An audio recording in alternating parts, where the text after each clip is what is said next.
Today, we can take a look at the first reading, and this comes to us from 2 Samuel. It's from the 7th chapter. But one of the things I teach is to look at the readings cosmologically.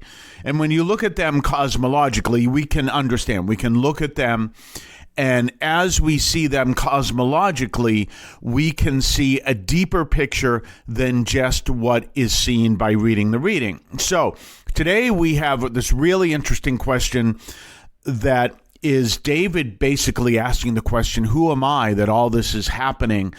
Who am I? What is my house that this is happening? What is, my people?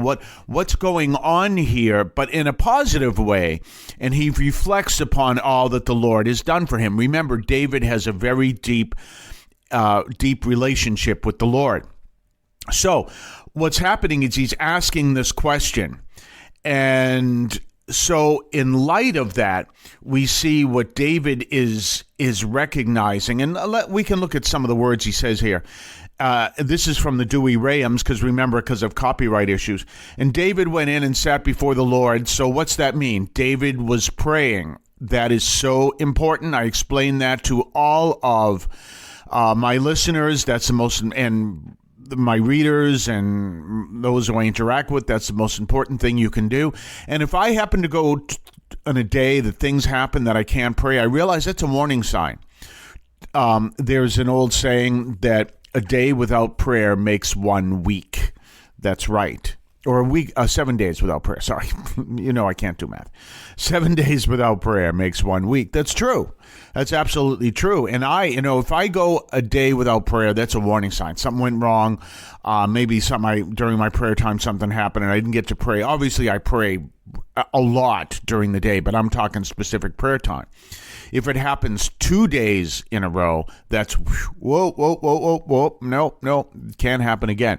So here we see that David went in and he sat before the Lord, as it says, and says these questions: who am I, O Lord, and what is my house that you have brought me thus far? Now, there's an interesting story I learned a long time ago when I was living as a hermit in the deserts of Colorado, and it was that St. Francis went through a time of prayer where he kept saying, who am I? Who are you, O Lord, and who am I? Who are you, O Lord, and who am I? And we're getting something very similar here where David in prayer is saying that same thing. Who are you, O Lord? Who am I? Who am I that you're doing this? And then he recognized that he would appear so small in the sight of God, but somehow the Lord has given to David this status and his house because he doesn't understand what the Lord is doing, but he's doing something powerful. And then as David continues, he goes and has he realizes the Lord is going to build him a house, which basically we would understand the word as a lineage. And he's looking at that and say, why is this happening? Well, we can look back and see the Lord is moving David and his house in such a way to prepare his lineage for the reception of Jesus. And with Jesus, the other prophecy that a whole new understanding of humanity is going to spread throughout the world. David doesn't understand this. God can't explain this to David because David's not at a point where he can understand this. But all he's doing is praying in awe that something powerful has happened, and he's recognizing this powerful work of the Lord. And he doesn't fully understand, but he realizes God is doing something powerful, and David plays a major role. Now remember, David is considered the greatest king of Israel in the entire history of Israel. David is considered the greatest king of Israel. I've told you the story before of being with some friends of mine who went to a synagogue looking for someone named David. And I went, you're kidding. I said, that's like walking into an Irish pub looking for someone named Pat. It's very real because David is so honored, just as St. Patrick is. David is so honored to see in the Jewish community that we recognize this power of David. And in David begins this lineage that becomes the powerful lineage that brings forth Christ.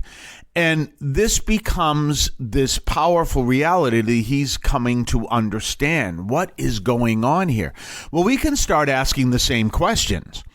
And we can say, what is going on in our world, Lord? What is happening? What are you allowing to happen, or what are you doing? We don't understand. And there's some powerful things that are most likely going on through the hand of God, and we are asking the question. Now, I'm not saying this is going to happen anytime in our lifetime, but what is the ultimate plan of God? The ultimate plan of God is to bring back is the return of Jesus. And with the return of Jesus is the establishment of his kingdom, a new heaven and a new earth. And we've seen scenes in the Bible of, a new heaven and a new earth come down from heaven. Brings us the line of the theologian N.T. Wright, who says that we're all focused on going to heaven. But if we really look, what the teaching of the gospel is that heaven comes to us. And we are the first people through our generations in preparation for the coming of heaven. So we don't know what's going on in our world, but we know it's turning into a very confusing time in our country and in our world, depending on where we might be. And we can ask the question, what is the Lord doing as well? And so we see all that. There was an interesting theory, and it came out of a book, and I think his name was Watts Wexler. And the book was called The 500-Year Delta. Now, Watts Wexler, if I have his name right, he was a futurist. Now, a futurist is not a psychic. A futurist is a scientist that looks at trends, and with these trends, he can predict what those trends will bring forth in the future. It's radically different than being psychics. As a matter of fact, it is scientific in looking at what's going on from the past and coming forward. So I'll give you another example of another futurist. His name was Alvin Toffler. And I remember back in the 90s, I read one of his books entitled Power Shift. And this was the early 90s. That's significant. It was before the internet became popularized. So he taught that there was going to be this tremendous shift of power in our world, and it was going to shift from power structures on all levels and then turn into a more localized power, with each individual having more power than they did before. And a good example he gave was that you have companies. We'll call it Joe's Sprocket Company, and Joe's Sprocket companies will say that there is no such thing as a sprocket in Joe's Sprocket Company, but they sell sprockets to the people. And so where do people go to buy the sprockets? They go to the supermarket, and the supermarket tells Joe's Sprockets what's going to, or Joe's Sprockets tells the supermarket where they're going to put their products on the shelf so that people will end up buying them, and they make the distinction in the whole bit. That's the way things were up until the 90s. But with the UPC code, what happens is the UPC code was able to let the local shopkeeper have a deeper understanding of what was selling, what wasn't, why it was selling, why people were buying one product over another, and the whole bit. And therefore, he said, that's shifting the power. So in the supermarkets are telling the product manufacturers where they're going to put their material on the shelf based on what's selling in their area. So power was shifting. Well, this is one of the predictions, and that exactly the same thing happened. Well, Wexler, if I have the name right, did exactly the same thing. He taught about things that are coming in the future. And sometimes I'll read of trends coming out and I go, this is what Wexler said. Very hard name to say. And I may have the name wrong, but the name, if I don't have the name right, the actual name is even harder to say, so I'll just leave it alone. So anyway, but he said roughly every 500 years there's a radical change in the world. And the last 500-year change happened about 500 years ago. And that's where you have the Gutenberg Bible, the Gutenberg Press. That's where you have the Protestant Reformation, colonialism. All this stuff radically changes the world. Now it's 500 years later, and we're seeing a lot of unrest in the world, a lot of change in the world, and a lot of an instability in the world. And what is that indicating? That whatever is happening is bringing forth another change. Well, we bring that back to what we see in the first reading. What we're looking at, David is looking at something is going on, but he doesn't understand it. And he won't be able to understand it completely. He won't be able to understand it completely at all. But we can look back and see what was going on in the time of David and see that the Lord is doing something powerful that ultimately will lead to the Jewish community bringing forth the Savior of the world, who ultimately will bring a new heaven and a new earth. And one of the great changes that happens is God comes to be with us, which has existed since the birth of Christ. So we're seeing this powerful reality. But before that, we're in the time of David, where God is, in a sense, centralized, that's probably not the best word to use, in the Ark of the Covenant and also his people. But now we're starting to see God is beginning his move to become present, to be with all of us. And David doesn't understand. He's not going to be able to understand what's going on, but he realizes something powerful. So again, bring all of this to your prayer. Bring that attitude to your prayer. What are you called to do? And recognize that there is a lot of change going into the world, but bring it into your prayer and ask the Lord what is going on, what is happening. Now, I'm going to, just on a sidelight, this is a tangent, I'm going to make it clear. Do not be part of these protest movements as a Catholic. You can, if we're seeing things that you don't like that are going wrong, I've told you before, you always, if you're in sales, you always speak to the person who makes the decision, right? And you say, well, ICE needs to be out and all that. Well, ICE doesn't make that decision. That decision comes from higher up. And who has the ultimate power in our country? Well, there are three branches: the Supreme Court, the executive branch, and Congress. And they all represent checks and balances. So where do you bring your concerns? You bring your concerns as your local representative. And I don't mean just say, golly gee, see, I mean becoming very strong. I'm thinking of words to write to my own representative, and we're kind of watching things go on, because that's where the decision is made.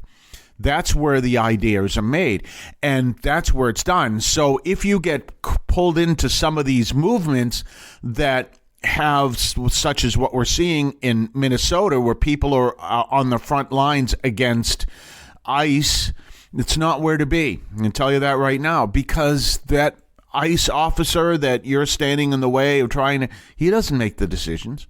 He's following what he's supposed to be doing. You can encourage him to leave ICE and find another job if that is your goal. And I'm not saying that's the goal to make. I'm just saying that hypothetically. That's about it, because he doesn't make the decisions. Where do your decisions come out? That's when you speak to your local representative. That's where you speak to your local senator.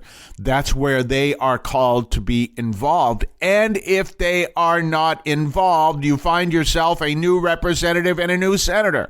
That doesn't mean they have to be on station, but they can at least say, well, look, we're working, this is what's going on, or whatever the case may be, because that's the way our government works. right? But we can also see from a bigger picture that something is going on that is bigger than all of us. And I'm talking the entire country and maybe the entire world. We don't fully understand it, just as David didn't fully understand what's going on. But there's something going on that is bigger, and it could bring us back to the 500-year delta, where what's being said and what's happening is reflective of a major change in our entire world that happens roughly every 500 years. We don't know. We're like David saying something's going on, but I don't know what. But I am focusing on the Lord and asking the Lord, why is this go? Who are we that we are in this time and everything else? We're going to be back right after this. You're listening to the Catholic Audio Media Podcast on your favorite podcast platform. Did you know that the Catholic Audio Media Podcast is available on various podcast platforms? You can find us, among others, on Podbean, which is our home platform. You can find it on Spotify, Amazon Music, iHeart, among others. Just look for Catholic Audio Media, all one word. On some platforms, such as Spotify, look for Catholic Audio Media, 3 words, and subscribe and listen to the Catholic Audio Media Podcast.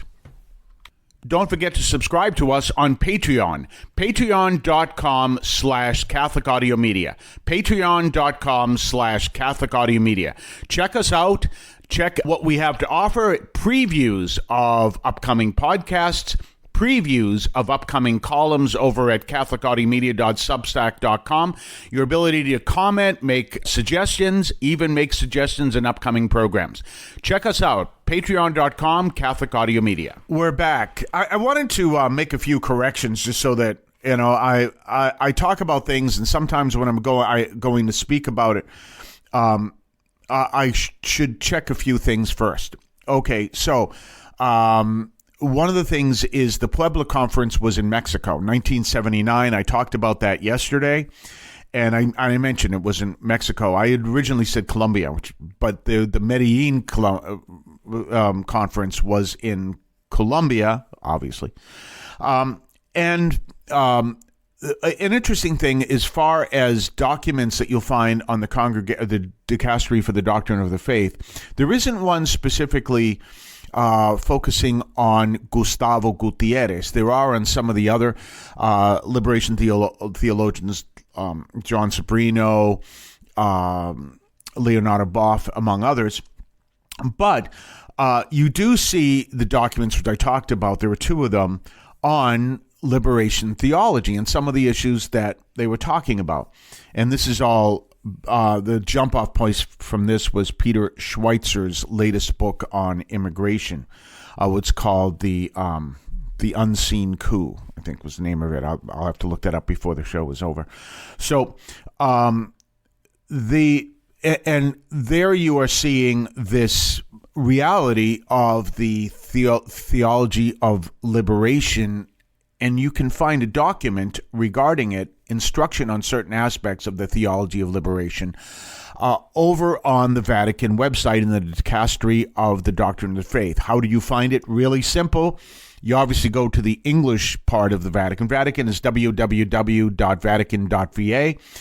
You go to where it says Roman Curia. You look for Dicastery for the Doctrine of the Faith, and you click on that. You click on Documents, and do find, a Control F if you're on a Windows computer, and type in liberation, and 5 results will come up. Look at the one, instruction on certain aspects of the theology of liberation. That is the first of 2 documents in regards to this. So you want to read the first one first. And, it's addressing the reality of one of the where this concept of liberation comes from. One of the things that you will find is what the Gospels teach, and what the Church teaches, is that the prime liberation is liberation from sin. And what the liberation theologian will tell you is, what about structures of sin? And yes, where there is corruption, that is sin. And this is important. You can say, well, one of the big problems people are bringing up to me, which is true, is how many times you will have someone, a priest who's preaching from the altar on sexual sins, and as if that is the only sin. There's an old story, I think it's from Fulton Sheen, I've told it on this channel before, that he says in basically, and it may not be Fulton Sheen, but in many Catholic homes, a man could leave work early. This is, giving you an example. It's not the exact words. Go to a bar, get drunk, get into a fight, drive home drunk, and as long as he didn't get into his bed with anyone but his wife, he didn't commit any sins. And that is so true. And when we look at certain structures of sins, we realize that the structures of sins do not come from sexual sins per se, which are sins in themselves. We understand that. But there are other sins out there that people may not realize. And that's where the theology of liberation comes from the Vatican, but that's also where its critique of liberation theology from South America comes from, because the focus is just, in that case, on economic sins. And what you really want to look at is the radical nature of all sin. So any form of corruption is a sin, any form of taking bribes, but because of the poverty in South America, bribery is a way of life down there. It's a real issue. When I first got to South America, and for the record, I never had to do this, if you were stopped by a police officer for a driving infraction, they would say you hand over your license with a little bit of money behind it. And that would encourage the police officer to look the other way and walk away. He says that's how they operate, because the police are not paid enough to sustain their families. Why? Because of the structures of corruption where there is debt and everything else. You see all of this, and it filters around to the entire part of the whole community. This is where your problems are. This is real. This is a real issue. This is where illegal immigration comes from people who are lost in this structure looking for a more stable form of life. Do you understand that? So, so how do you find a solution to that? Well, the Vatican's understanding about seeking freedom from sin also includes all forms of sin, including structural sins, but it's looking at it from the bigger picture. One of the realities that Cardinal Robert Sarah talks about is the money sent from the United States with strings attached that says you have to teach certain things if you want this money. And his response is, we don't want your money, because that's colonialism, and we want nothing to do with colonialism. But that's a form of sin. You need to teach what we want you to teach, otherwise you don't get the money. Well, then we don't want the money. That's what Cardinal Robert Sarah says. But you see what we're looking at. You want to bring in these deeper understandings. And who knows, in light of what I said at the beginning of the show, this might be what's going on, that the Lord is showing structures of sins and saying, things have to be fixed here, including, as we've seen over the past 20 years within the church. So you want to look at that. One of the things that like, for example, we see that, as J.D. Vance says, they want to eliminate all illegal, what they call illegal immigrants. I prefer the term undocumented, but just to make it easier, from the United States. Well, then what? What are you going to fix? And you have to realize, if you want to fix the situation, then, and this is not World Economic Forum, get away from that whole idea. But what you need to do is to improve the lives of the people who are leaving these countries. And this is what's going on, improve their lives. And no one said that more than the former ambassador to Mexico, whose name escapes me right now. And he said there will come a point where people will go to Mexico from the United States, because Mexico will become the developed country. Whether or not that's true, I don't know. Obviously, that's futurism stuff. But that's also recognizing that that's where your major problem is, this economic disparity. And how do you fix that? Well, the United States has tried to fix that, by the way, but there's so much corruption. They send money to politicians in different countries, and by the time the money ends up where it's supposed to end up, it's so much less than was sent because it's taken by, each level of political circles. And this is some of the things that's been going on for decades.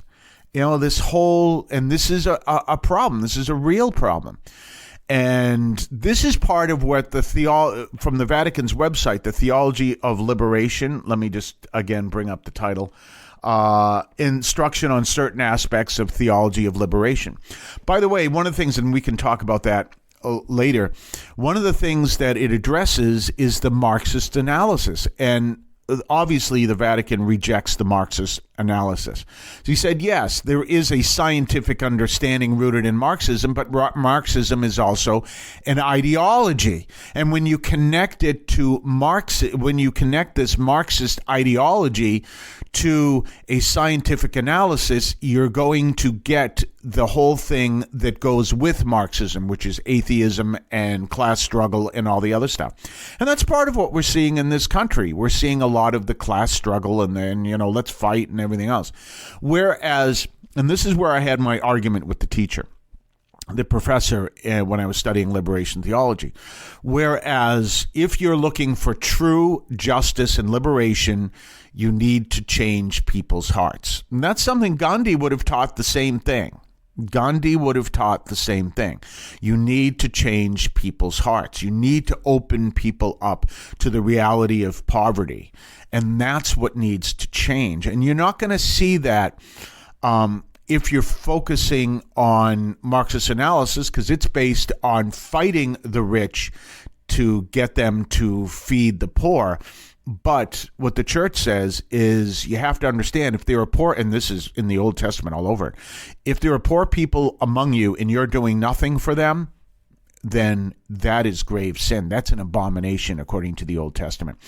We're going to talk more on the other side of the break. You're listening to the Catholic Audio Media Podcast on your favorite podcast platform.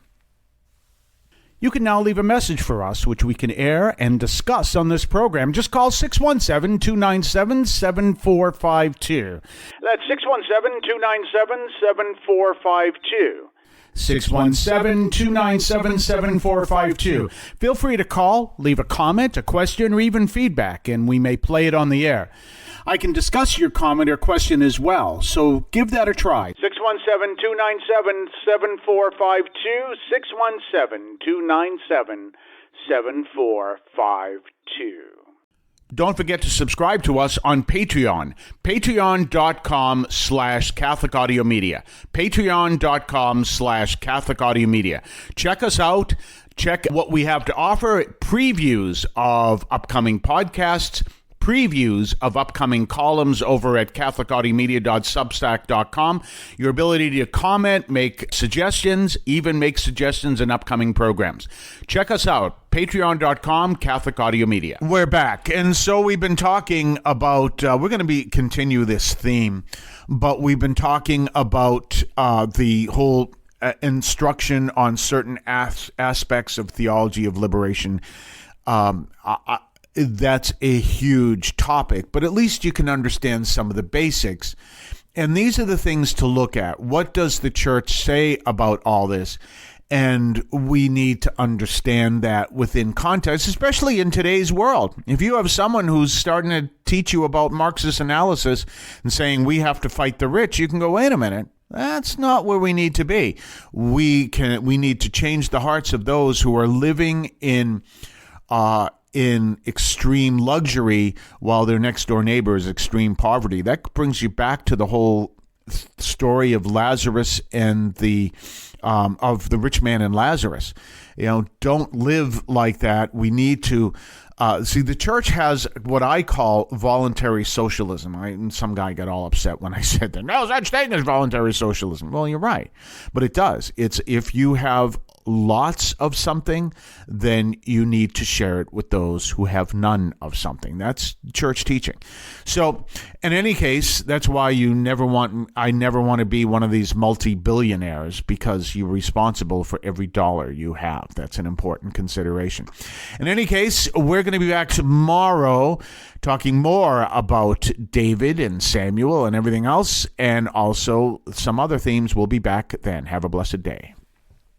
The Catholic teaching in this podcast is reflected and presented as accurately as possible. The opinions expressed are those of the participants and do not necessarily reflect those of the Archdiocese of Boston or any other institution.